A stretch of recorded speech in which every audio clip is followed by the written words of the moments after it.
Sri Guru Charitra, a religious book giving a brief life story of Sri Narasimha Saraswati Swami Maharaj, was written in the 15th century by one of his closest disciples. This book is a treasure house of religious events related to the life of Sri Narasimha Saraswati. It is read with great reverence by the devotees of Lord Sri Dattatreya. It was originally written in OV form, that is, a Marathi meter, in Marathi by Sri Saraswati Gangadhar, whose ancestor Swayam Dev had personally lived and served with devotion Sri Guru Narasimha Saraswati, an incarnation of Sri Dattatreya, about 600 years ago. It was later translated into Sanskrit by Sri Vasudevananda Saraswati, that is, Tembe Swami Maharaj, who is regarded by many as an incarnation of Sri Dattatreya and who lived about 100 years ago. It has been later translated into several other languages.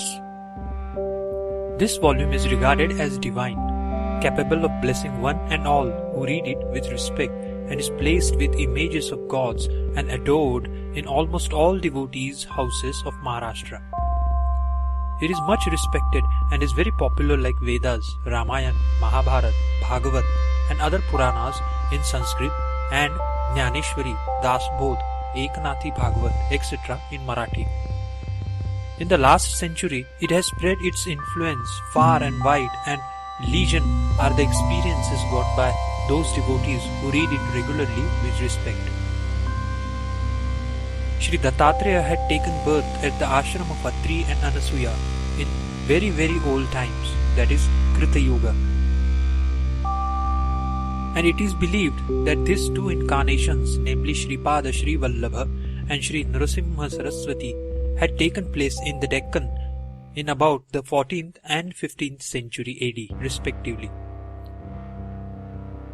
Sri Manikya Prabhu, Sri Akkalkot Maharaj, Sri Sai Baba of Shirdi, and Sri Vasudevananda Saraswati are some of the great saints who are considered as the avatars, that is, incarnations, or amshas, that is, taking a part of his powers of Sri Dattatreya.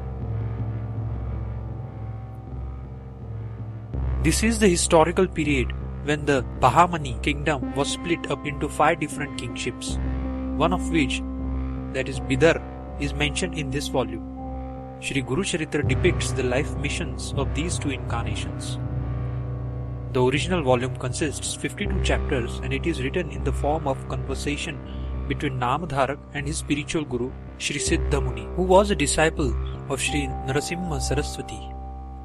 Several miraculous deeds are associated with these two gurus. 5 such deeds are relating to Shripada Sri Vallabha, that is from chapter 5 to 10, and 26 are relating to Sri Narasimha Saraswati, that is from chapters 11 to 51. Besides, many mythological, that is Pauranic, tales have been narrated in this volume by way of illustration. The main aim of the book is to extol the greatness of the spiritual preceptor, that is Guru, and to dispel the ignorance notion that he is just another human.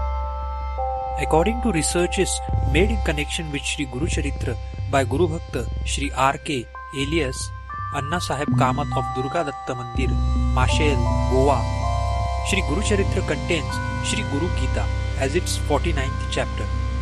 It is composed of 176 Sanskrit shlokas and 34 Marathi OVs, 13 at the beginning and 21 in the end.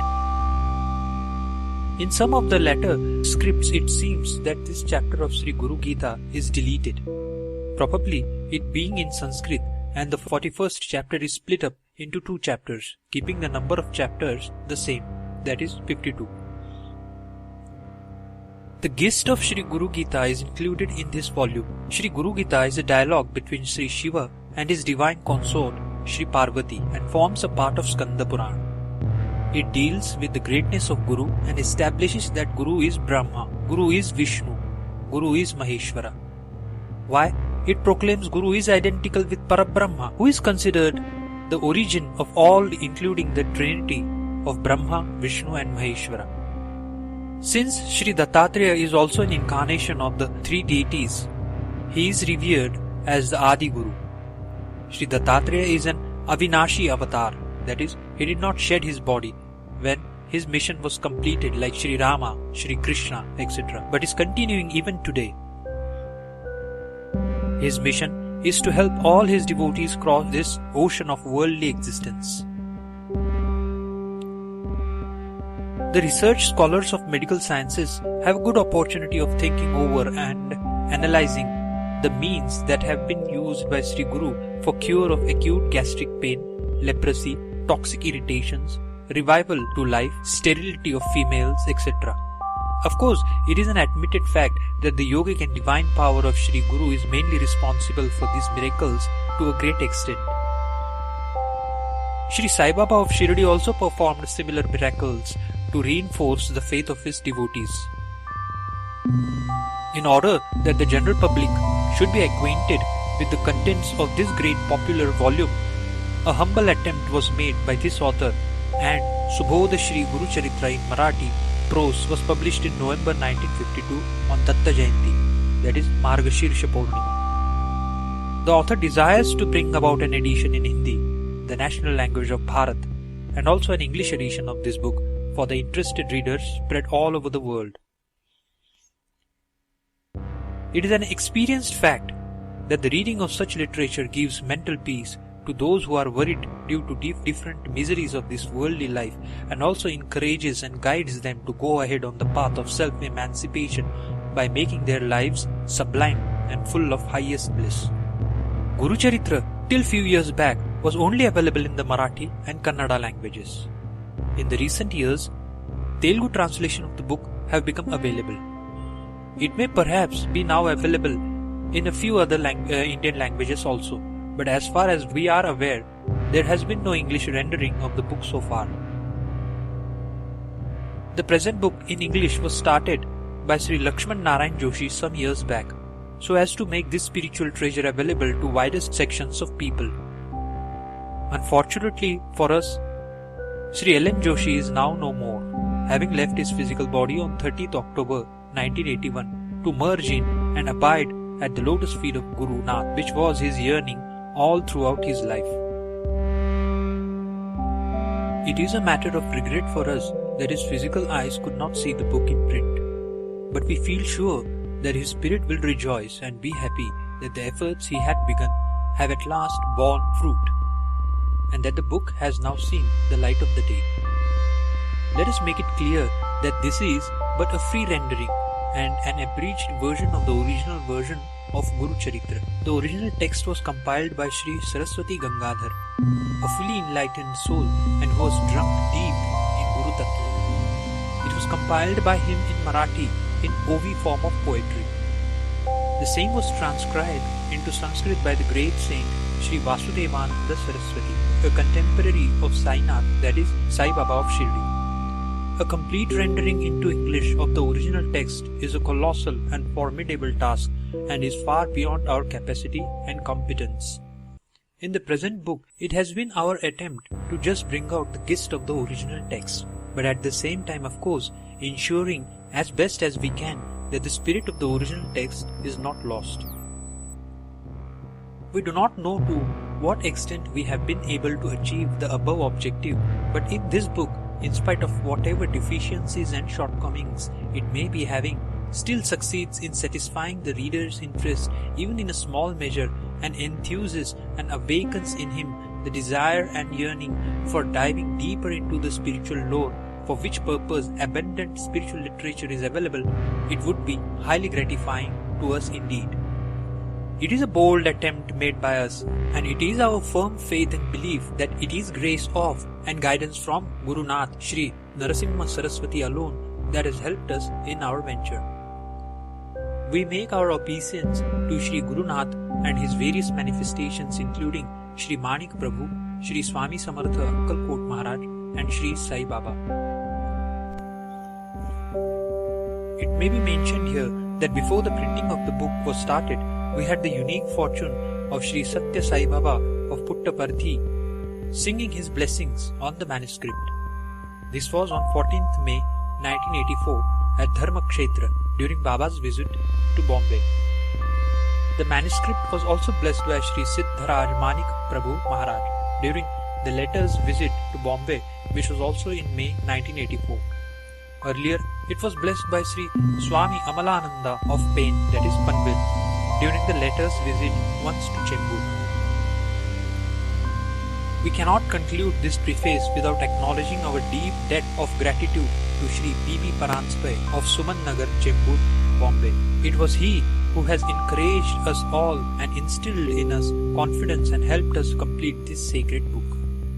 Shri Nana is a very saintly person and is an example of extreme humility, great devotion, selfless love, and all goodness. He is a highly endowed spiritual soul, and many come to him for spiritual succor. It is with his endeavours that Sri Swami Samartha Vishwa Kalyana Kendra was founded in 1981 with its centre at Apta, that is Karnala, Panvel Taluka, Raigad district, Maharashtra, for the propagation of teachings and philosophy of Sri Akkalkot Maharaj. We are dedicating this book to this Vishwa Kalyana Kendra with pranams unto the Guru Padukas of Gangapur and praying that they would be ever showering their grace and succor on all of us.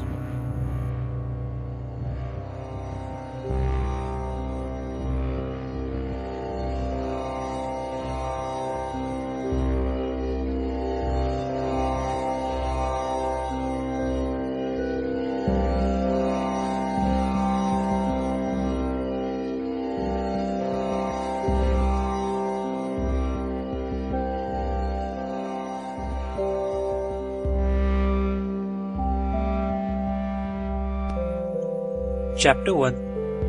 Namadharak is blessed with the vision of Sri Gurunath. To transcribe into finite language, in the confines of limited vocabulary, the infinite glory and effulgence of Guru Dattatreya, the unified manifestation of the Supreme Trinity, Brahma, Vishnu and Maheshwara, is an impossible task for any. Even the Vedas failed and beat a retreat, faltering an excuse, not this, etc.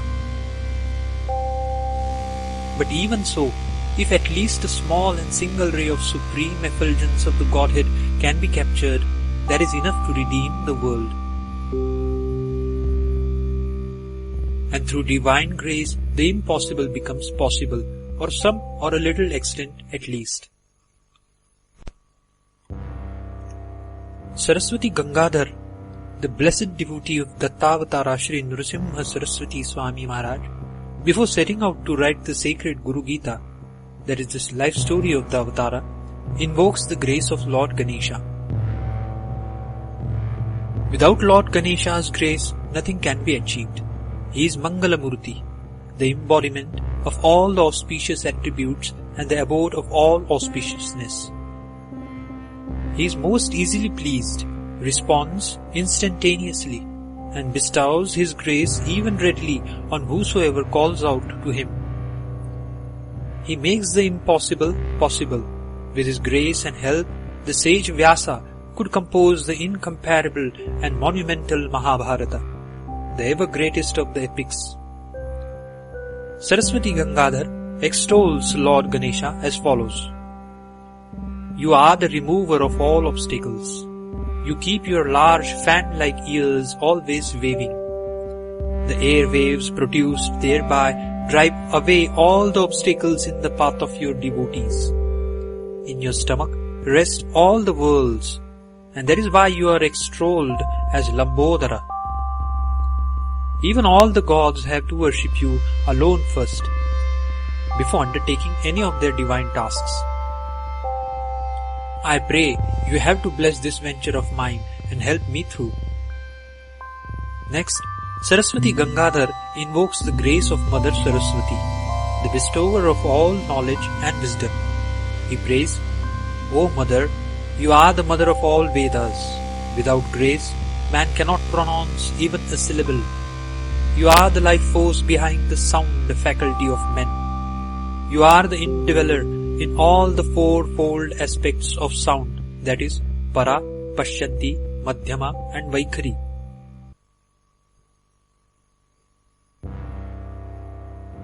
I beseech you to bless me and help me in this venture of mine.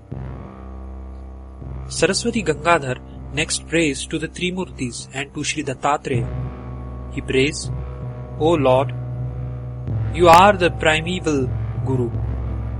You are the one who incarnated in the Kali age as Sri Narasimha Saraswati to redeem people from their ignorance and their ills. With full faith that you alone are going to steer me through this colossal venture, I am setting out upon this task. It is like the child trying to catch the moon by stretching out its hand. But even so, I have complete faith in you, that you will help me through. Thus, Saraswati Gangadhar starts the divine narrative, the Guru Charitra. As a prelude, he gives a brief account of his lineage and of his immediate forebears. He belongs to the Kaudinya Gotra. He is of the 4th generation in the line reckoning from Swayamdeva. It is Sayamdeva. Sayamdev's son was Naganath, and Naganath's son was Devrao. All of them were staunch devotees and worshippers of Guru Nath. Sayamdev and Naganath had the blessed privilege of being the closest disciples of Guru Nath and of serving the Master in his lifetime. It was because of the merit earned by them that one among their family, Saraswati Gangadhar, could become an instrument of the Lord to write about the divine Leelas of the great Datta Avatara for the benefit of humanity and the world. It should, however, be understood that the life of any great saint or master, and much more of an avatar like that of Sri Narasimha Saraswati, is like a huge iceberg lying submerged in the frozen waters of the ocean and showing but a tiny crest or pinnacle afloat on the waters. What will be discernible to human eyes is just the tiny portion afloat above the waters, but not the mountain-sized iceberg submerged under the waters. So also, in the following account of Guru Nath's life, it is but a fraction of his glory that will be delineated. It is impossible for any to describe the Avatar's full glory. He is a mystery beyond all human comprehension. Now begins the sacred Guru Charitra narrative. There was once a devotee by the name of Namadharaka, who had a great yearning to visit the holy Ganagapur for darshan of sacred Guru Padukas, the Nirguna Padukas of Datta Avatara, Sri Narasimha Saraswati Deva, enshrined there. He had heard much authentic anecdotes how Guru Nath continues to shower his grace on all seekers even after his Mahaprasthan, and that a pilgrimage to Ganagapur is sure to soothe the mind, to satiate the yearnings of the heart, to allay the hunger of the spirit for all the devotees. With great expectations and hopes, Namadharak set out from his far-off village to Ganagapur. The journey was long and arduous. He was very exhausted and had lost all stamina. He was seized with despair as to whether he would survive and be able to reach the destination at all. While on his way, he was constantly praying to Sri Guru all the time. O Guru, all say, Thou art Paras, that is, the philosopher's stone that turns iron into gold by mere touch. But then, why should I be required to suffer so much? Though I have been reciting your name all the time and having full faith in you. In this Kali Yuga, you are the incarnation of Trimurti, that is, 3 principal gods, Brahma, Vishnu and Mahesh. O Sri Narasimha Saraswati Swami Maharaj, you are the guide to and treasure of the kindness to the devotees. As a mother does not forsake her child, in the same way, please do not keep me away from yourself. As you are my mother, father, brother, sister, friend, relative, one and all. You are the protector of this universe, donor of gods. You have all the knowledge. You made Bali, the king of Patal. You gave Vibhishan the kingdom of Lanka. You made this earth devoid of of the Kshatriya race and then gave it in charity to the Brahmins. In your Parashurama Avatara, you offered everlasting place to Dhruva, but what did you receive in return from every one of these? If you have received nothing, then what can an innocent human being like myself offer you? You who are himself the Lord of Lakshmi. When a child on the lap of its mother opens its mouth to drink milk, what does the mother expect from the child? It does not become you, a great giver of boons, to first receive and then to give. All the wells on the earth do not adore Varun, the god of rains, but yet Varun gives rain in abundance to one and all. My forefathers have been your devotees for generations. I possess only this treasure of services of my family unto you. Kindly give me some loan from this treasure, as I am in very peculiar circumstances. I am seeking your shelter. Please overlook my misdeeds and do not be angry with me. If a mother is angry with the child seeks father's shelter. You are my mother and father too. So will you not protect me, an innocent child? Are you not even inclined to listen to my miserable tale? Being tired of walking, Namadharaka sat down under a tree and soon he was asleep. Lo, no mother ever forsakes her child. The cow comes seeking its calf. Namadharaka had a wondrous dream. In his dream, he saw a personality with hair locks on head, ash markings on all the body, and face full of kindness. He soon recognized him to be Sri Gurunath himself. Sri Gurunath Sri Narasimha Saraswati Deva stood there before him, casting his benevolent looks, and applied ashes to his forehead and placed his blessing hand on his head as a token of his blessings. Namadharaka's joy knew no bounds. He fell at Gurunath's feet. He sang out long hymns of praise to the Lord. He offered mental worship to him. He collected the dust from under the feet of the Lord and smeared it on his own forehead and all over his body. He was overwhelmed with joy. Here ends chapter 1.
Chapter 2.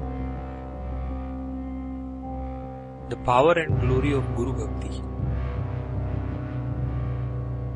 Namadharaka, refreshed by the sleep and enlivened by the joy of the dream vision, now woke up. The Gurunath's splendorous form, with ash smeared all over the body, with tiger skin as his garment, and locks of matted hair, and with looks overflowing with love and compassion, the dream vision stood indelibly imprinted on his mind. Recapitulating the vision, he was in a state of ecstasy, but it soon flashed on him that it was after all but a dream. Not even so, he realized and felt convinced that it was only because of Guru Nath's grace that he had such a blessed vision, even if it were a dream. But could he ever hope to have even such a dream vision again? Would Guru Nath ever again shower his mercy upon him? As he was brooding thus, lo, there came near him an yogi, that is an ascetic, who looked like a near replica of the divine form which he had seen in his dream. The yogi too had a similar face and looks, bespeaking of his inner peace and enlightenment. Namadharaka was overwhelmed with joy and wonder, and fell at the yogi's feet and exclaimed, "O great one, on seeing you, all agony in my heart has subsided, and my whole being is filled with ineffable joy and supernal peace. I am feeling most blessed. I pray to you, let me know who are you, and where are you coming from, and where do you reside? I am certain that it is Sri Narasimha Saraswati Deva who has sent you to me, taking pity on me." At this, the ascetic replied as follows: "I am known by the name of Siddha Yogi. I am disciple of the great Dattavatara Sri Narasimha Saraswati Swami Maharaj. My Guru was Supreme Brahman himself. With his grace alone I have attained the knowledge of the spirit and the possession of all the yogic siddhis. Ever since my Guru's departure from Ganagapur and withdrawing of his avatar a little later, I have been constantly on pilgrimage. I am now on my way to the holy Ganagapur to take the darshan of my Guru Nath's Nirguna Padukas enshrined there. I spend all my time reveling in the remembrance and recounting the Leelas and Mahimas of Guru Nath. Oh, how great, how divine is my Guru! He is peerless indeed. How blessed is Ganagapur, which is hallowed by his grace. How blessed indeed are all those who are devoted to him. They are freed forever from all mundane worries and are forever anchored in peace and happiness. Their homes will be ever prosperous, with everything aplenty and with no want whatsoever. Cattle, children, wealth, none of these matter. Anyone devoted to his own Guru, let apart to Guru Nath, is most blessed indeed. He will be all peace and happiness himself. Guru, any Guru, is indeed supreme by himself, and all the gods are no comparison to him at all. Guru indeed is the sole benefactor and liberator for man, and blessed indeed are those who are devoted to their Guru. Although Namadharaka was so joyous at hearing the above, some apprehensions started raising their head in his mind. He said to the Siddha Yogi, "I am puzzled at what all you say. I am also devoted to Guru Nath, just as my predecessors in my family were. But I have no peace and I am ever haunted by worries. Despite of my devotion to Guru Nath, I am in a pitiful state. You say that those devoted to the Guru are freed from all worry and misery. It doesn't seem to hold true in my case at least. Further, although I too believe that great indeed is Guru Nath, how can you say that Guru, whosoever he be, is indeed supreme by himself and all the gods are no comparison to him at all? Guru can hold some place of honor like mother or father, but how can you rank him above all the gods?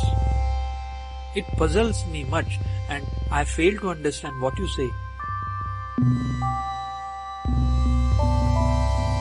Siddha Yogi then said, "My child, your faith is wavering and is not steadfast yet, and you are bedeviled with all sorts of doubts.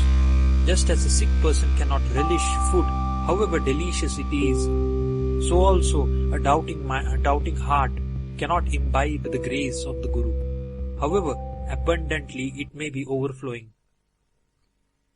Just as excessive and wrong diet is harmful to a sick person, so also doubts are inimical and detrimental to the progress of men on the path of bhakti, that is, the path of devotion. Is it not said, Samshayatma vinashyati, that is, a wavering and doubting person perishes, and Shraddhavana labhate jnanam, that is, the one with faith gains all the wisdom.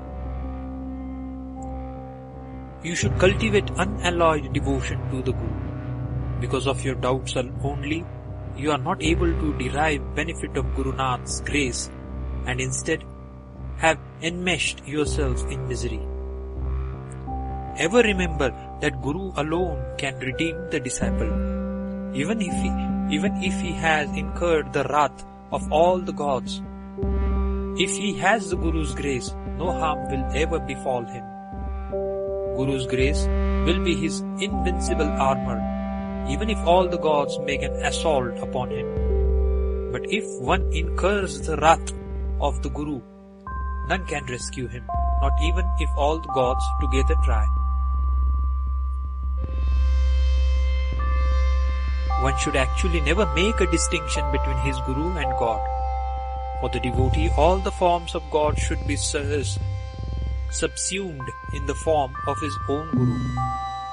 Let me now narrate to you the power of Guru Bhakti by an anecdote from the Brahma Vaivarta Purana. Continued the Siddha Yogi. In the beginning, Brahmadeva created the cosmos, and along with it the four Vedas too, the repositories of all wisdom and which enunciate the code of conduct for man, for the upkeep of harmony in the universe. He also enunciated the Puranas by way of illustration of the practice of the Vedic Dharma in the day-to-day life of the people. He also created the four Purushas, assigning to each one of them the rule of each of the yugas respectively. He does this in each one of the kalpas, that is cycles. Each one of the yuga Purushas in their respective yuga has to undertake responsibility for the upkeep of dharma on earth, for the welfare of all.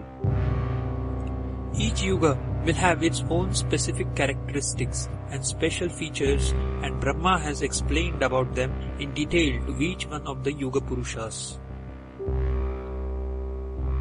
The Purusha of Krita Yuga is endowed with pure Sattva Guna. The Purusha of Treta Yuga has Sattva and Rajas mixed in him. While the people of Krita Yuga are of contemplating nature, ever engaged in tapas and contemplating always with inner self, the people of Treta Yuga will resort to external and ritualistic disciplines and austerities, especially of performance of sacrifices and etc. The Purusha of Dwapara Yuga is predominantly Rajasic, and he always carries a bow and arrows in his hands. But even so, he is tranquil-minded and compassionate. The Kali Purusha is possessed of tamasic traits. The people of Kali age will be materialistic-minded. They will discard all noble values of life, will be atheistic, and will take to unwholesome and evil practices. Moral values will sink to the lowest level in the age of the Kali, and Kali will tempt and lead people astray. Take them away along to the wrong and evil paths. People will fall slaves to sense pleasures and throw overboard all noble values of life. Cravings of the tongue and passions of the sex are the two weapons of the Kali Purusha to subdue men. Lord Brahma, however, had warned that he should be very cautious when he approaches people devoted to their Guru. He should never try to meddle with and harass people devoted to Guru. Guru holds the highest spiritual status, higher than that of even all the gods. And whosoever is devoted to his Guru is ever protected against all odds and harm. The Guru's grace will be an impregnable armor around his disciples and devotees. Brahma cautioned Kali that though he was free to indulge in his pranks with others, with regard to devotees of Guru, he should restrain himself and abstain from meddling with them. Otherwise, he would be incurring God's wrath and will come to grief, and none would be able to help him, not even the great Trinity. You will know the power of Guru Bhakti from the following anecdote, continued Brahma in his instructions to Kali. Brahma says, on the banks of river Godavari there used to be once the Angirasa ashrama. In the ashram lived many rishis, ever engaged in their spiritual pursuits. Many young students used to come for learning to these rishis who were very learned in the Vedas and the scriptures and were realized souls. Vedadharma, son of the great Paila Maharshi, was one of these rishis. He was revered for his vast learning as well as for his spiritual stature, and was worthy son of a great rishi. He used to have a very large group of students. One day, during his daily discourse to his students, he said, as a man sows, so shall he reap. No one can escape the bonds of karma. Human birth is a result of his previous karmas only. Just as the law of cause and effect works in the physical world, the law of karma works in the moral sphere. Every thought, word or deed, as it were, is weighed in the scales of eternal justice. The moral law is inexorable and inescapable. He then slowly added, as for me too, in my former lives, in my ignorance I committed many great sins. I have been able to expiate most of them through the severest of penances in this life, but there is still some prarabdha karma persisting, which I cannot escape and will have to suffer. The time is now coming for me for undergoing this suffering, and I will soon be overtaken by a dreadful disease, which will see me in its grip for a long time, for nearly 20 years. I need the services of one of you. If any of you are willing, you will have to constantly attend upon me, nurse me, and relieve me of my sufferings to whatever extent you possibly can. But let me tell you, the disease that is going to overtake me is most loathsome, and you will not be able to bear my presence. Those who have to attend to a deceased person will suffer even more than the deceased person himself. With this, he stopped and kept silent. No sooner than the Guru finished speaking this, one young disciple by the name Deepaka rose up, walked to Guru's feet, prostrated himself there, and prayed he be given the chance and privilege to serve him. He said, Master, what greater blessings can there be than serving the Master under all circumstances? Pray, give me the opportunity to serve you. Vedadharma said that he was setting out on a pilgrimage to the holy Kashi, as the disease which would be overtaking him could be fatal, and that he would like to breathe his last on the banks of the holy Ganges at the feet of Lord Vishwanath. Vedadharma then entrusted his other disciples to the care of other rishis, and he set out to the holy Kashi along with Deepaka. There he settled down at Kambaleshwar on the northern bank of Manikarnika. In a few days, the body of Vedadharma was overtaken by leprosy, and day by day the disease was fast spreading, ravaging the whole body. Flies made almost a permanent habitation on the sores of Vedadharma's body. Hardly could he sleep, and he was suffering in agony all the time. He grew highly irritable and peevish, and for everything he used to blame Deepak. He used to treat the disciple very harshly. He used to scold him for not cleaning his sores properly, and when he was cleaning the wounds, he used to flare up and howl that he was causing him pain. He used to complain that the food Deepak was getting for him was not good, but Deepak used to bear it all calmly. While at the same time, he also felt sorry for the agony and suffering of the Guru, which he was not able to alleviate, however much he served him. He strove all the time, trying to make his Guru as comfortable as possible. He himself used to hardly sleep, nor used to eat properly, and all the time of the day he was attending up to the master, catering to his needs. The young boy's dedication and love for his guru moved the hearts of the Trinity. One day, Lord Shiva, that is Lord Vishwanatha, appeared before Deepak and said that he was immensely pleased with his Guru Bhakti and Guru Seva, and that he came to him in order to give him whichever boon he might ask for. Deepak said that without his Guru's explicit permission he would not do anything, and that he would therefore ask his Guru first as to what he should do and what boon to ask for. Lord Shiva said, "Then you go and get your Guru's permission for asking the boon. I will be waiting here for you. I shall give you whatever you ask for." Deepak told the Guru about this and said that he would seek boon from Shiva for the cure of his, that is Guru's, dreadful disease. The Guru instantly flared into a rage and said that he should not seek any favor from anyone for the redress of his suffering. He said he will have to expiate his karma by his own suffering only. Deepak went back and told Lord Shiva that he had nothing to seek from him.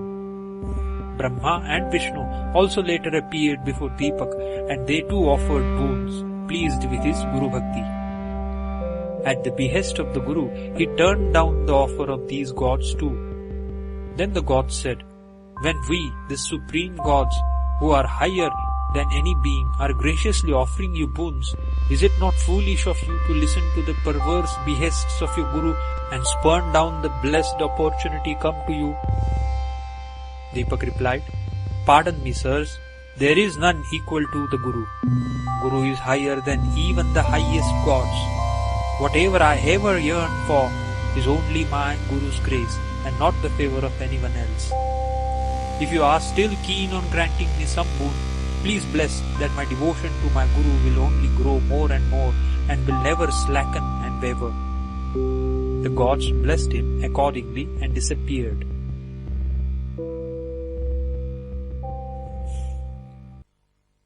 Actually, Vedadharma wanted only to test Deepak's steadfastness and devotion. For this, he put to the severest of tests. When Deepak thus defied even the gods, Vedadharma was much pleased. The disease was not real, it was just assumed by him for the purpose of testing the faith of this disciple and to give him posterity and an example of the supreme power of Guru Bhakti. Vedadharma then gave up the disease and became perfectly well. He embraced Deepak. He lauded him for his steadfast devotion to the Guru even under the severest of trials and tribulation. Vedadharma endowed on Deepak all the knowledge of the scriptures and the highest wisdom and all the siddhis. He blessed him thus, "You will flourish as a Chiranjeevi forever in this holy place of Kashi. Lord Vishveshwara will ever be at your side. Whoever thinks of you will be rid of all their woes and will enjoy all prosperity and attain enlightenment." Deepak became as enlightened as his own illustrious Guru himself was and came to be also known as Sandeepaka. Here ends chapter 2.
Chapter 3.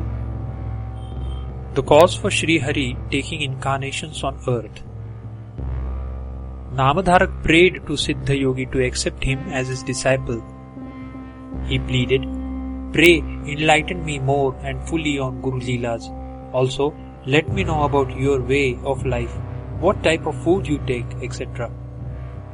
The Siddha Yogi said, "Unceasing remembrance of Guru Nath's glory, chanting of his, that is Guru Nath's name, and reading and rereading of the Guru Charitra text, that is which recounts the Leelas of Guru Nath, are my sole sustenance and very way of life."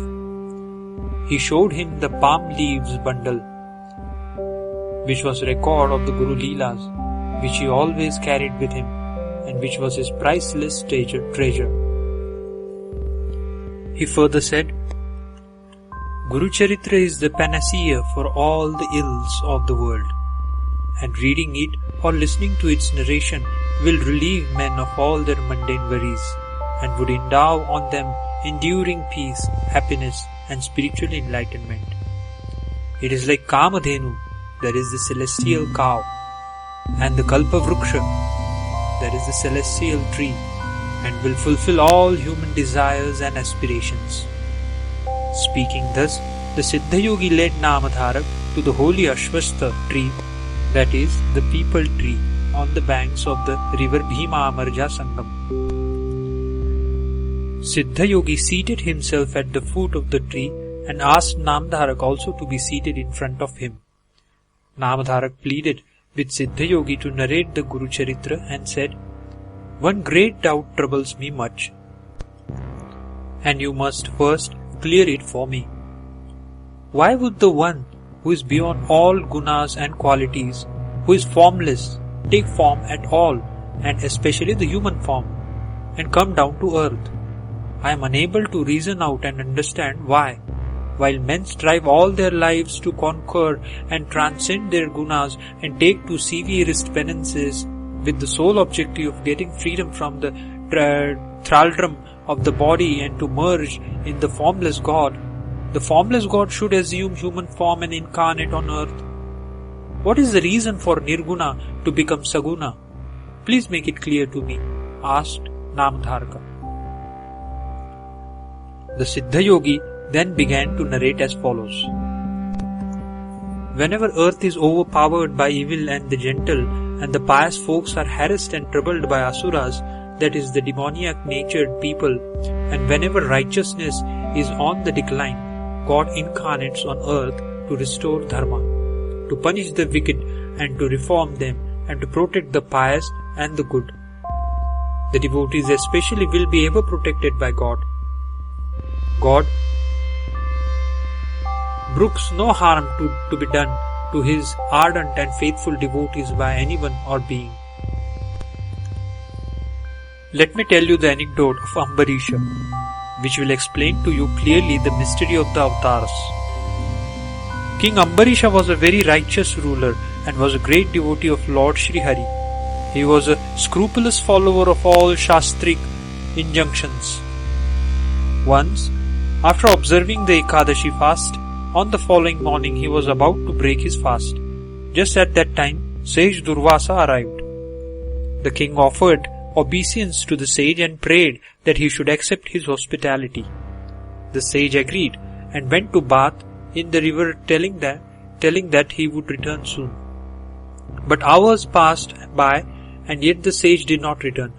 It was nearing midday and the Dwadashi hours were passing away. Unless Ambarisha broke the fast before the Dwadashi hours passed away, the fruits of the Ekadashi fast would be lost altogether. Consulting his priests, he sipped a little water, taking the Lord's name. The fast was thereby symbolically broken, yet without actually any food being taken. The sage returned after midday. He was furious that the king had taken something, though it was just water, without himself, that is the guest, partaking of the food first. He was about to curse the king in fury that he would be born as a fish, tortoise, pig, etc. Just as this instance, as Ambarisha was all the time praying and was totally absorbed in the thought of Lord Sri Hari, the latter appeared and told Durvasa that he, that is Durvasa, might curse him. that is Srihari, instead of cursing Ambarisha. Durvasa foresaw how immensely the curse was going to benefit the world, and pronounced the curse upon Srihari that he would have to born again and again in this world, beginning with the life of a fish, and further that in one of the avataras he would have no steady place to live in and would be continuously wandering and be ever on the move from place to place, thus indicating the Dattavatara too. The curse of Durvasa thus became a blessing to the world. The Lord had to take incarnations on earth. Besides the 10 principal incarnations, he took many other incarnations, which were all described in Srimad Bhagavata. One of the most glorious incarnations was that of Sri Dattatreya. Here ends chapter 3.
Chapter 4, Sri Dattavatara. It is like the rain bearing clouds, reaching to all people and showering the rain of knowledge and wisdom and fostering the spiritual well-being of all. Namadharak then asked Siddha Yogi how it actually happened that the 3 gods, Brahma, Vishnu and Mahesh, were born into a single manifestation as Dattatreya. His heart was yearning to know the whole Guru Charitra from its very beginning. Siddha Yogi began describing the origin of creation. In the timeless beginning there was no earth, no sky, no planet, no universe and no being. It was all infinite expanse of water. On it was resting Lord Sri Narayana. Actually, that primal water itself was God. Out of the water was born Hiranyagarbha, and out of Hiranyagarbha emerged Brahmananda. Brahmananda split into 2, and one became the sky and the other the earth. The Lord then created the 4-faced Brahma and entrusted to him the task of creation of both the animate beings and the inanimate things. Brahma, out of his Manas, created the 7 sages, known as Manasa Purusha Putras. Atri Rishi was one of those 7 sons of Brahma.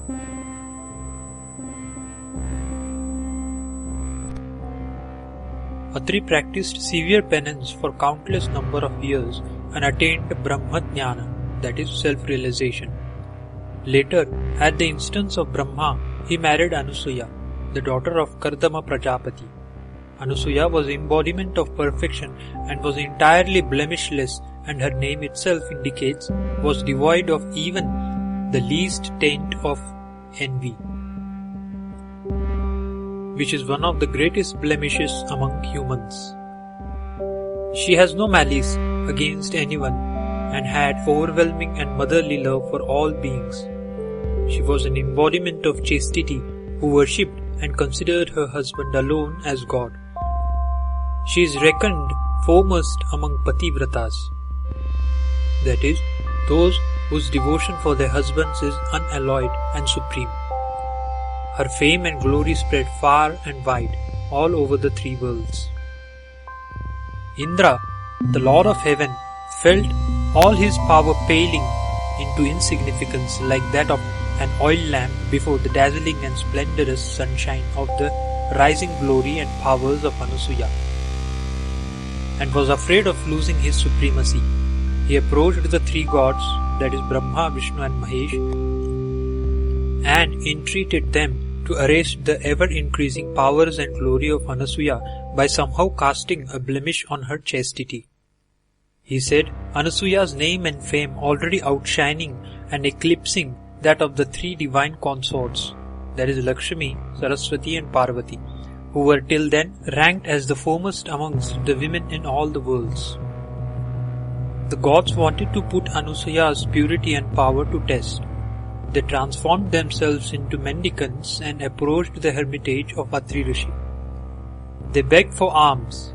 At that time, Atri Rishi had gone to the river to offer his daily oblations.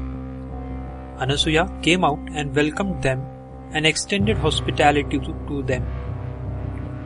They made a strange request that the food prepared be served to them by Anasuya without wearing any garment.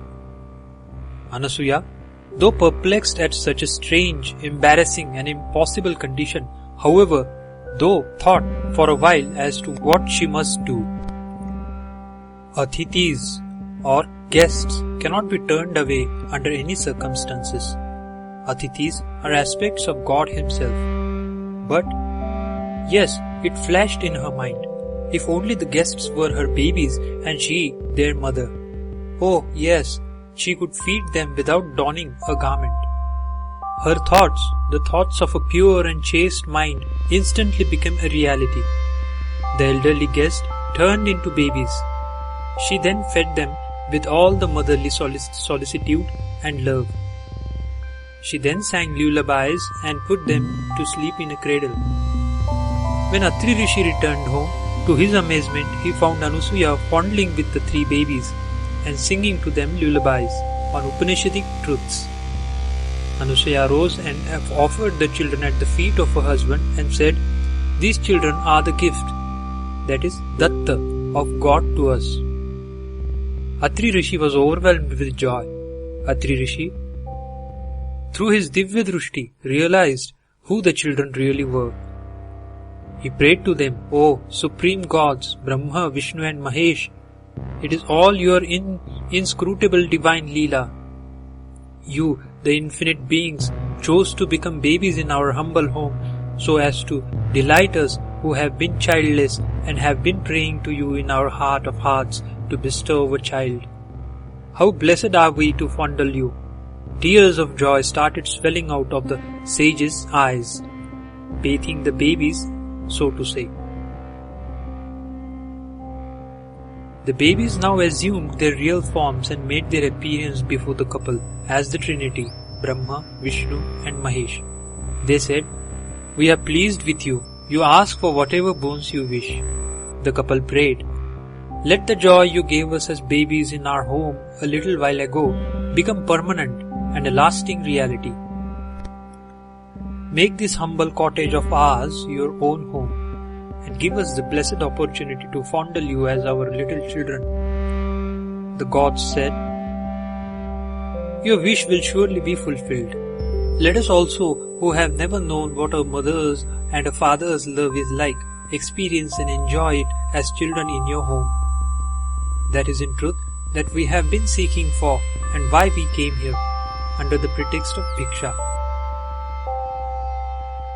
To Anasuya, Brahma was born as Chandra, Vishnu as Datta, and Maheshwara as Durvasa. The children grew up under the fondling care of their parents. Atri Rishi performed their Upanayana Samskara. After this, Chandra sought permission of their parents to take his place in the skies and to make it his abode. Durvasa also sought permission of the parents to leave the home for his pilgrimages and penance. Both of them merged their divine selves and power in their brother Datta before their departure from home. Thus, in Datta were merged all the divine aspects and powers of the great Trinity, which became symbolized as his 3 faces and 6 hands, and because of which he came to be called as Dattatreya, that is Datta Traya, that is 3. The name also bears another meaning, the one who gifted himself as son to Atri. Dattatreya, from his very early years itself, took to the task of redemption of the world as supreme guru and protector. He is a Purana Jnana Avatar, incarnated to dispel darkness of ignorance in the world and to bestow spiritual knowledge and wisdom on all aspirants. Here ends Chapter 4.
Chapter 5. The Incarnation of Shripada Shri Vallabha. Siddhayogi again referred the curse of Durvasa Rishi on Lord Vishnu. Due to this curse, Lord Vishnu had to take quite many incarnations on earth. Each of the incarnations subdued evil, re-established dharma, destroyed the wicked people, and helped and protected the good. Like the incarnations of Vishnu in the earlier yugas, in the Kali Yuga, Lord Dattatreya too had to take many incarnations to promote righteousness, to dispel spiritual ignorance which had overtaken the world due to the influence of Kali, and to light the lamp of wisdom among people. Lord Dattatreya was born as Shripada Shri Vallabha. The Siddha Yogi narrated about his avatar to Namadharaka as under. There is a place called as Pithapuram on the eastern coast of southern India. There lived a pious Brahmin couple in this place. The husband's name was Appalaraju and the wife's name was Sumata. Managing the household, Sumata was devotedly assisting her husband in the religious rituals. She was very hospitable and used to serve guests with great veneration. On one Amavasya, that is a new moon day, there was a Shraddha ceremony, that is, death anniversary of one of the family ancestors. All the food preparations were ready, but the priests still had to take the sacramental food. At this juncture, a mendicant, that is a sannyasi, came near the back door and asked for food. How to offer food to this strange guest before the priests were fed was a dilemma for Sumata. On Shraddha days, to feed someone before the priests are fed is prohibited. If anyone else is fed, it is supposed to detract from and nullify the merit and purpose of the Shraddha ceremony. In her dilemma, Sumata looked with embarrassment at the face of the sannyasi. She instantaneously felt the guest was no ordinary being. Has God himself come to test me? She felt. She forgot everything as to what was right and what was wrong, and rushed to serve him food. Lo, the mendicant was Guru Dattatreya himself. Dattatreya was extremely pleased with Sumata for her goodness of heart and said, Mother, I am very pleased with you. Ask for whatever boon you may wish. At this, Sumata was overjoyed. In that ecstasy, she spoke out, Maharaj, let the word Mother, as you addressed me, become true. That is, may you be born to me. That is all what I beseech you. The Lord said, So be it, and instantly disappeared. In course of time, Sumata became a mother, and Shripada Shri Vallabha, the incarnation of Lord Dattatreya, was born to her as her son. In truth, it was not a birth in normal sense. It was the manifestation of Lord as a child in her house. How blessed is the mother that bore the Lord as her child. the child was named Shripada as advised by the priests of the place. As the child's feet bore all auspiciousness and holy marks and signs like the conch, chakra, etc. Shripada's thread ceremony, that is Upanayanam Samskara, was performed at the age of 7. Just as the initiation ceremony commenced, Shripada shone like Jnana Bhaskara, that is Sun of Wisdom, and started reciting Vedic mantras with great mastery. All the Pandits and scholars were dazed at Shripada's self-manifest knowledge and wisdom and bowed down to him. When Shripada attained marriageable age, one alliance came. When the parents told him about it, Shripada smilingly said, "Renunciation, that is Vairagya alone, is my companion in life, and every single woman in the world is none other than my mother." As he said that, the Vairagya Stri, that is Yoga Stri, would be his life's companion, he came to be known as Shri Vallabha. Shripada further said that my mission is to go out in the world to give initiation to and guide the sadhus. Saying thus, he sought permission from his parents to take to sannyasa and leave the home. But it was too much for the parents to give their consent. How could they forego such a son? The situation was all the more poignant because among the other 2 children they had, one was dumb and deaf and the other was blind, and both were invalids and mentally retarded. If Shripada Shri Vallabha forsook them, who would look after them in their old age? What would be the plight of the family? That was the anxiety and anguish of the parents. Shripada understood their worry and anxiety. He called his brothers near him, cast a divine and benevolent glance at them with overflowing love, and what a wonder, instantly their physical and mental disabilities disappeared. They became perfectly normal and also gained instantaneous knowledge of all the Vedas and scriptures. All were overwhelmed with joy. Shripada then blessed all of them, saying that they would have a healthy and prosperous life. He enjoined on his brothers to serve their parents with love and devotion and assured them all liberation in that birth itself. Shripada Shri Vallabha then decided to set out on his mission. He bade goodbye to his parents. To his mother he said, "Mother, don't be sorry that I am leaving you now. I have got a divine mission to fulfill. I have to redeem the world from ignorance it is steeped in. I have taken this birth as your son only to redeem humanity. I have to instill into all people faith in God and reveal to them the divine glory." He consoled all his relatives with his kindly advice and loving words and went out of sight in a trice. Using his yogic power, he travelled with the speed of mind and reached the holy Varanasi, that is Kashi, instantly. There he remained incognito. He then went to Badrika Ashram on a pilgrimage, worshipped the deity there, and then went to south. He arrived at Gokarna Mahabaleshwar. Gokarna is a hallowed place. It is the seat of Mahabaleshwara Shivalinga. Shripada Shri Vallabha stayed there for 3 years and by his stay made it even far more holy. Here ends chapter 5.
Sri Guru Charitra, Chapter 6, Gokarna Mahabaleshwar.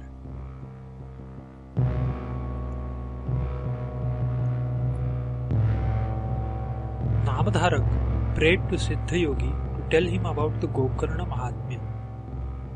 He said, it must have had great significance as it was a place chosen by Shripada Srivallabha in preference to all other holy places in Bharat for his sojourn and stay.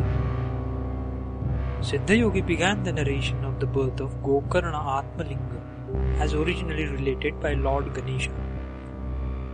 In the most ancient times in the Treta Yuga, there was a great Brahmin sage by name Pulatsya in the kingdom of Lanka. His wife's name was Kaikasi. They had a son named Ravana, who was the ruler of the kingdom. Ravana had 10 heads and 20 arms, and he was unusually mighty and strong. Kaikasi was a great devotee of Lord Shankara, and she offered worship to Shivalinga every morning. She would not take food until she finished her worship. For her worship, she must daily find a new and original Shivalinga. If she failed in finding a new Shivalingas, she would fast for one day.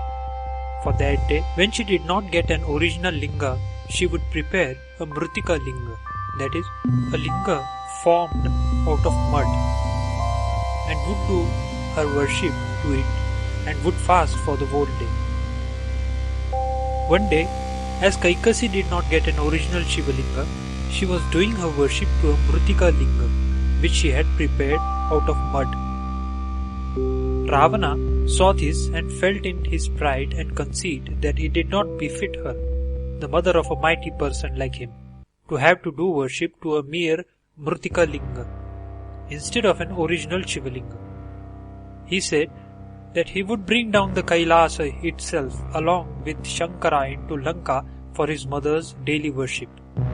He made a vow to this effect and set out for Kailas. Reaching there, he tried to put out the Kailas mountain for taking it to Lanka. The mountain began to totter.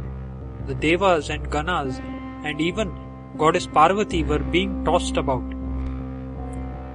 Even the heavens and the nether worlds became shaky and all became extremely panicky. Goddess Parvati asked Shiva what was happening, and Shankara told her that Ravana, the son of his great devotee Kaikasi, was trying to pull out Kailasa to take it to Lanka for his mother's worship.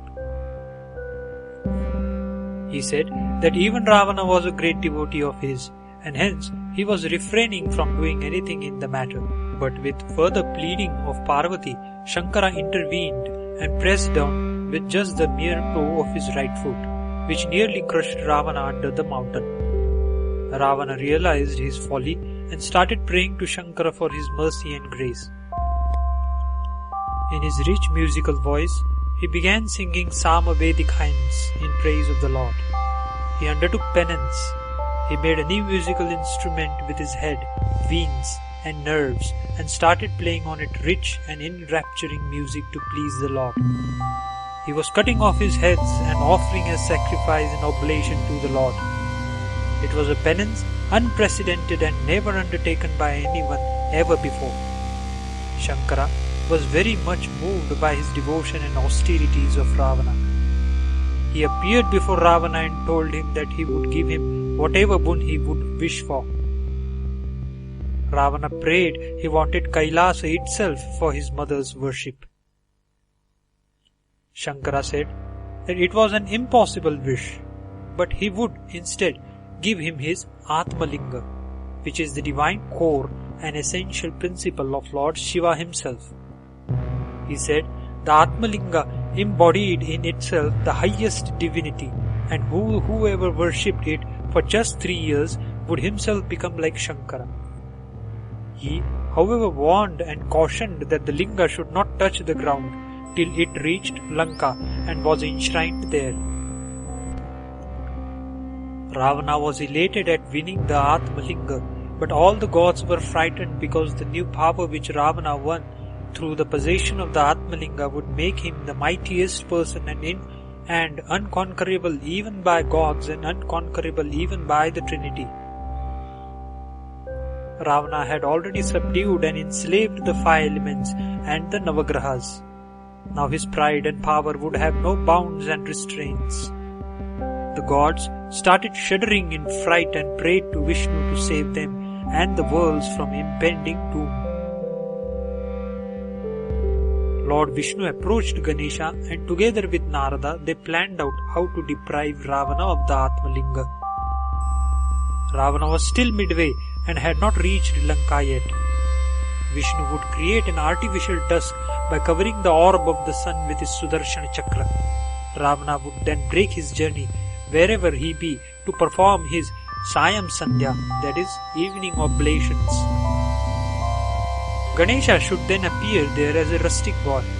Ravana would then request Ganesha to hold the Atmalinga in his hands till he, that is Ravana, would finish his Sandhya Vandan.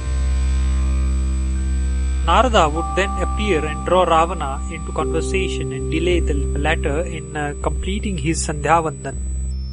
Ganesh should ground the Atmalinga in the meanwhile there itself. Such was the plan. Ravana was midway to Lanka, but proudly carrying the Atmalinga. The sun suddenly dimmed down due to the contrivance of Vishnu, and giving the impression that it was already nearing dusk. Ravana was a meticulous observer of the daily rituals and therefore was keen on doing his Sandhya Vandan before sunset was over. But what to do with the Atmalinga while doing the Sandhya Vandan? Shiva told him not to keep it on the ground before he reached Lanka. While he was in a dilemma, there appeared nearby a shepherd boy playing around who looked so guileless and innocent. It was Lord Ganesha himself in that guise. Ravana called out to the boy and pleaded with him to hold the Shivalinga for him till he finished his evening oblations to the sun deity. The boy pretended that he was in a hurry to get back home as it was getting dark. On Ravana's further pleading, the boy said that the Shivalinga seemed to be too heavy for him and anyway he would hold it. But Ravana should return soon. He said, "If you delay, I shall lay it on the ground and go away." He added, "However, I shall count to 3 before putting it on the ground before leaving." Ravana, placing the Shivalinga in the hands of the boy, hurried to the river. There he was accosted by Narada, who went on complimenting and congratulating him for winning the Atmalinga, which is the most powerful linga in the world. He said, "It will make you the mightiest person in the world and you will forever rule all the gods." Narada thus delayed Ravana, engaging him in conversation. Before Ravana took it easy, but nevertheless completed the Sandhya Vandana fast and hurried back. Lo, by the time he reached back, the boy had already grounded the Shivalinga. Ravana was furious with the boy, but the boy pleaded, "It was too heavy for me. I called out for you thrice. As you did not return, I could not help laying it on the ground." Ravana tried with all his might to pull out the Shivalinga. The more he pulled, the more firmly it was getting stuck in the ground. However, with the pull of Ravana, the linga got twisted and elongated in the shape of a cow's ear, that is, Gokarna.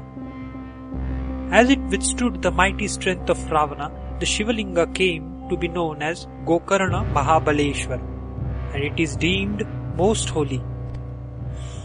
As the Shivalinga was installed there by Lord Ganesha, the foremost of deities, and furthermore, the installation was done at the instance of Lord Vishnu himself.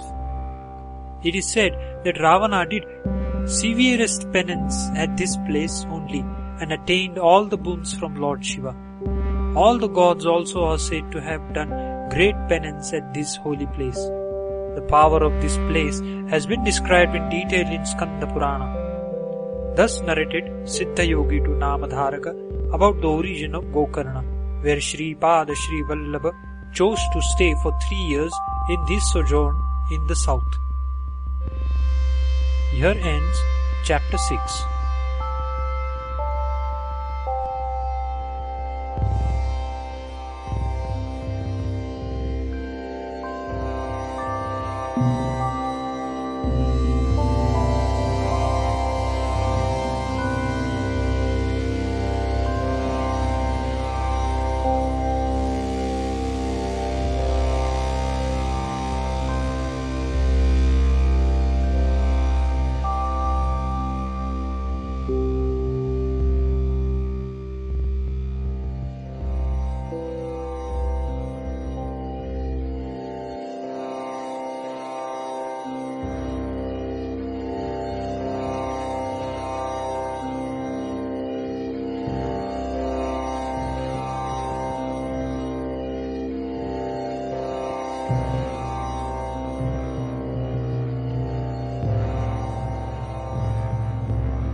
Sri Guru Charitra, Chapter 7, Gokarna Sthala Mahatmya. Namadharak was thrilled with joy listening to the origin of Gokarna Mahabaleshwar. He said to Siddha Yogi, "From what you have said, the place must be spiritually very powerful, and it should have been conferring immense benefits materially, morally, and spiritually on all pilgrims visiting there. I am eager to hear of any instance in which anyone had derived such benefits from making a pilgrimage to the place." In reply to this, Siddha Yogi narrated the following anecdote. In the Ikshvaku race, there was once a king by the name of Mitrasahu. He was very pious, noble, and kind-hearted king. He treated his subjects as his own children and was ever engaged in promoting their welfare. Vasishtha Maharshi was his family guru and priest. The king, however, had one weakness, that is, a vice: his craze and over-fondness of hunting.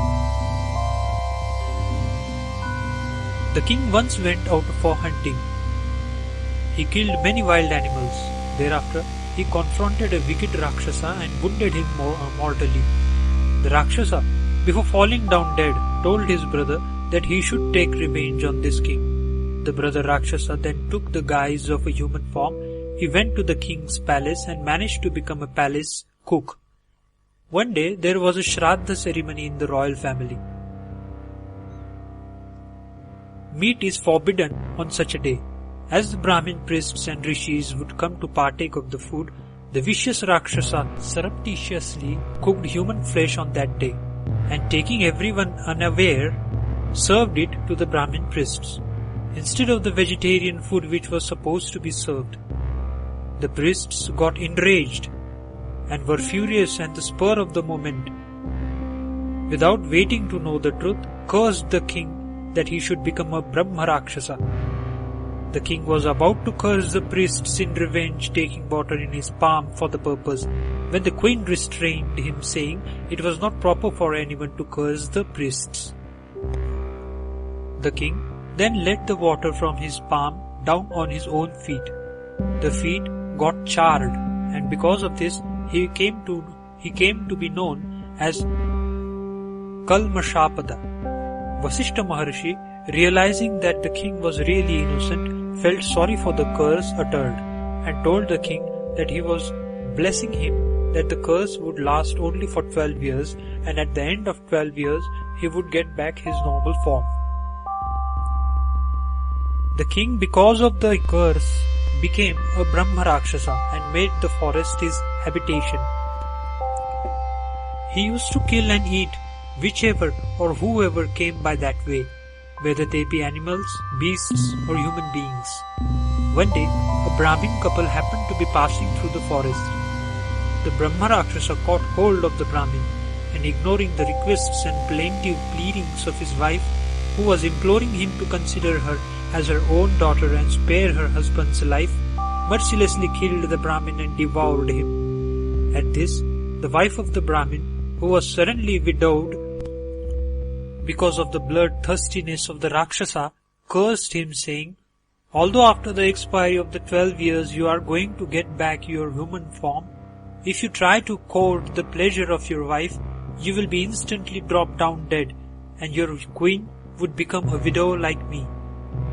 Thereafter the woman, along with the bones of her dead husband, did Sahagamana, and that is went Sati, and ended her life also. The king, after the expiry of the curse period of 12 years, was rid of the form of Brahma Rakshasa. Having become normal again, he returned to his kingdom. He confided to the queen the curse of the Brahmin woman. Hearing it, the queen was heartbroken, as the prospect of her getting a son was now doomed. Seeing her grief, the king consulted the wise men of the court and priests to find out whether they could suggest any way of him escaping for the operation of the curse. They advised him that if the royal couple could make pilgrimage to holy places and do their offerings to God, the power of the curse would at least get mitigated, and with the divine grace, it would perhaps even be overcome altogether. The king and queen set out on pilgrimage to almost all the holy places of the land, doing severe penances at those places. They came to Mithilapur at last. They were exhausted and sat down under the shade of the tree to rest. At this juncture, the king saw an illustrious sage Gautama passing by, along with a group of other rishis. The king ran towards them and fell prostrate at the sage's feet and prayed that he should save him from the curse of the Brahmin woman and show him the way to expiate the sin of Brahmahatya. Sage Gautama said that he should visit the holy Gokarna. His pilgrimage to the holy place would expiate his sin for certain. The sage said that all the gods, even the celestial beings, make pilgrimage to Gokarna for expiating their sins and to earn merit. He said that even Brahma and Vishnu visited the holy place and did penances for a long time in order to earn merit. The sage cited the instances of incomparable redeeming power of the holy place. The greatest sins like killing or causing the death of a Brahmin, cow, etc. could be expiated by pilgrimage to and worshipping Gokarna Mahabaleshwar, he said. He narrated the following incident, which he himself had witnessed just a few days ago. The sage saw a low-caste woman at Gokarna. She was blind and was suffering from a dreadful disease. She was very exhausted and was very hungry. She begged for food but could not manage to get anything. Due to exhaustion and hunger, she died. As soon as she died, messengers of Shiva came near her in celestial Vimana to take her to Kailash. But at the same time, the messengers of Yama also arrived there, both the groups laying claim to the jiva of the dead woman. Gautama inquired of them as to why this conflict and confrontation should arise between them. The Yamadutas said the woman was a very sinful person. The sins she committed in her life were gravest, and what she deserved was only the tortures and fire of hell. But the Shivadutas said that although she committed many a sin, but yet, as she died at the holy Gokarna, Lord Shiva had granted her Kailasapada and sent them to fetch her. Her past story was as follows. The woman in her previous birth was born in a Brahmin family. Her name was Saudamini. She was very beautiful and charming. When she was 10 years old, she was married, but her husband died only few years after her marriage. In course of time, unable to control her sensuous desires and passions of youth, she yielded to and started living with a Vani, that is, a grocer, from her neighborhood. She also got addicted to drink and other evil habits, and once after taking wine, in her intoxication she killed a calf for food, mistaking it for a goat. At that time the husband was away. When she came to her senses, it was time for milking the cow, and she went for milking. But the cow, not finding her calf nearby, did not yield any milk. The woman felt dead scared as to how her husband and neighbors would react to when they would come to know what she had done. She pretended to be weeping, telling that a tiger came and killed the calf and ran away with it. Everyone believed it to be true. After some years, the woman died, and she was taken to hell. She was put to great torture there. The woman was later born as Chandali, that is, a very low caste woman. She was very ugly. As she grew up, she lost her sight and became blind. She was overtaken by leprosy also. As long as her parents were alive, they took care and looked after her. After she lost her parents, there was no one to take care of her, and she never had enough food to eat. She was suffering great misery. Once, in the holy month of Magha, she had heard that some people of the place were going to Gokarna for the Shivaratri festival. She thought if she accompanied them, they would give her something to eat during the journey. Hoping thus, she accompanied the party of pilgrims. But the pilgrims did not take to her kindly. On Shivratri day too, as no one had given her anything to eat, she also had to fast. Then bilva leaves were being distributed by someone. They gave her also some bilva leaves, but in anger she flung them away. Lo, the bilva leaves, although she never intended it, fell right on the Shivalinga. And in a few moments after this, the woman, famished and exhausted, died. Even the least worship, either done with devotion or without devotion, knowingly or unknowingly, is enough to please Shiva. Thus the Chandali woman earned the favor and grace of Shiva. The merit earned by her was all the more because it happened to be done at Gokarna, the abode of Shiva's Atmalinga, and besides that day was Holy Shivratri day. Therefore, no sooner that the woman died, than Lord Shankara sent her his messengers to bring her to Kailash. Hearing the narrative of Shivadutas, the men of Yama beat a retreat, leaving the woman in the hands of the Shivadutas.